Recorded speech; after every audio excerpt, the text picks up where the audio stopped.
Good day, ladies and gentlemen, and welcome to another mobile VR review. Today we're taking a look at Toy Clash, a new tower offense title where cute toys battle to the death. Toy Clash was released on January 18th, 2017 and is currently available on the Oculus Store for $2.99. It's made by South Korean developer 5 Minute Lab and is their second VR title, with the first being a VR version of the classic game Snake. The developers promote Toy Clash as a tower offense game. Each round begins with a storybook on a desk opening to reveal an illustrated battlefield.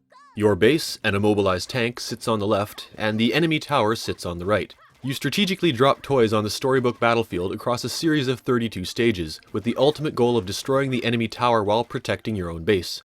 You slowly generate resources that you can use to purchase and place units on the stage and then watch them go to work.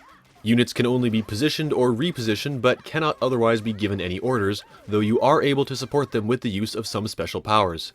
You get access to 6 different unlockable and upgradable units ranging from basic melee rascals to mech tanks to RPG-toting bombers, all with different range, power, and health stats and production costs. And this is where the bulk of the strategy lies. Should you place a cheaper unit right now to slow down the enemy, or risk waiting to get something more powerful or better suited? You also get several support powers, 2 of which can be equipped in any one battle, that let you hurl fireballs, heal your units, or speed up production. You unlock units and special powers by gathering stars, which are awarded for passing the stage, passing it in under 2 minutes, and keeping your base at full health. And speaking of that 2-minute star award, this game is fast. All rounds can be completed in under 2 minutes, and some even under 1 minute. You'll likely have to replay a few stages to buy more upgrades and unlock new units, and the fact that the stages are so quick makes replays pretty enjoyable. For the most part, all rounds follow the same formula on the same limited terrain, with only the enemy spawn pattern changed. The most interesting stages are the challenges. You're restricted to just 1 or 2 units and a special power, and expected to make the most of it. They force you out of your usual strategy and make you develop new tactics, which keeps things interesting. Controls are solid for the most part, and gamepad use is supported but not required. Regardless of whether or not you use a gamepad, the position of your grabber claw is controlled by your gaze. On the battlefield, it moves on a horizontal plane, while in the menus or unit selector, it has to move on the vertical plane. The movement of the claw is actually handled pretty well. I was able to select items in the background or the battlefield accurately and intuitively, and rarely, if ever, made a mistake between the two. The only control issue occurs when using the repositioning claw on the battlefield, which consistently grabs just behind where you think it will, and takes some getting used to. The graphics are cutesy and cartoony, but quite detailed. The play area is very small and directly in front of you, so the developer was able to intricately design the units and environment.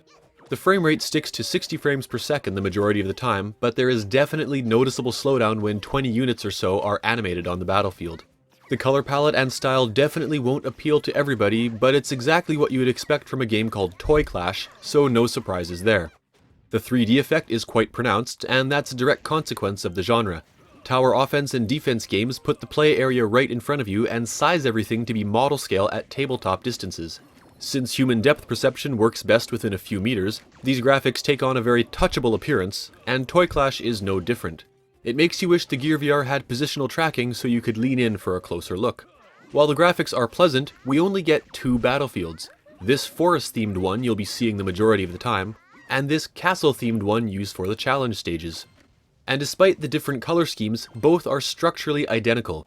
Your base and the enemies sit at either end of a short lane, with no obstacles or alternate paths. It would have been nice to see more varied terrain in the battlefields, both for visual and gameplay diversity. The sound complements the graphics perfectly. A cartoon military theme greets you at the title screen and plays throughout the game, but luckily it's well done. The sound effects are a mix of shots, explosions, crashes, and screams, and all are perfectly adequate. Death sounds emitted by the units are particularly useful on the crowded battlefield, allowing you to confirm if you've lost a unit or scored a kill. The only issue I have with the sounds is that they can get a bit annoying. A specific example is if you have 3 or 4 of the ranged Wimbledon units attacking at the same time, their attack noise gets irritating pretty fast. Comfort-wise, there's nothing to worry about. The camera doesn't move, and you're just looking around and selecting items. The comfort level is comparable to other Gear VR games like Evil Robot Traffic Jam, Twisted Realms, or Tactera. All game models appear to be within arm's reach, and the stereoscopic effect is definitely working. Comfort-wise, there's really nothing to complain about, and even the occasional frame rate slowdown shouldn't cause you any nausea. And like the level of comfort, the sense of presence generated is very similar to other VR strategy games. The game does its best to make you feel like you're playing with living toys on a tabletop, and the only thing holding the illusion back is the limitations of the hardware itself. I have to admit I wasn't particularly drawn to Toy Clash at first. The cute graphics and sound aren't my kind of thing. But just like Panzer Panic last year, after a few stages with Toy Clash, I found myself enjoying it. The gameplay isn't groundbreaking, but the units and powers are well tuned and balanced, and the game has an overall high quality feel. The upgrade scheme seems to be particularly well tuned. You always feel like you're just one more victory away from a new unit or upgrade, and you feel compelled to play just one more round. You'll probably get 3 to 5 hours out of it before you hit 100% completion. The developer is promising further stages in updates, and we always love more free content, but that's coming later. Toy Clash doesn't have the depth of games like Tecterra and Skylight, but it's not that type of game. It's a tower offense game, or a castle siege game, and it's small and focused. It's simpler and quicker, a kind of bite-sized strategy game. For the asking price, you're getting a very polished and surprisingly addictive title with an appropriate amount of content. Thanks for watching! Got something to say about this video, an opinion of the game itself, or VR in general? Leave a comment to let me know what you think. And if you like what you saw, and you want to see more of this, hit the like and subscribe buttons. Remember, there's a new video every week, and be sure to check out my other reviews as well. Hope to see you again soon. Bye for now.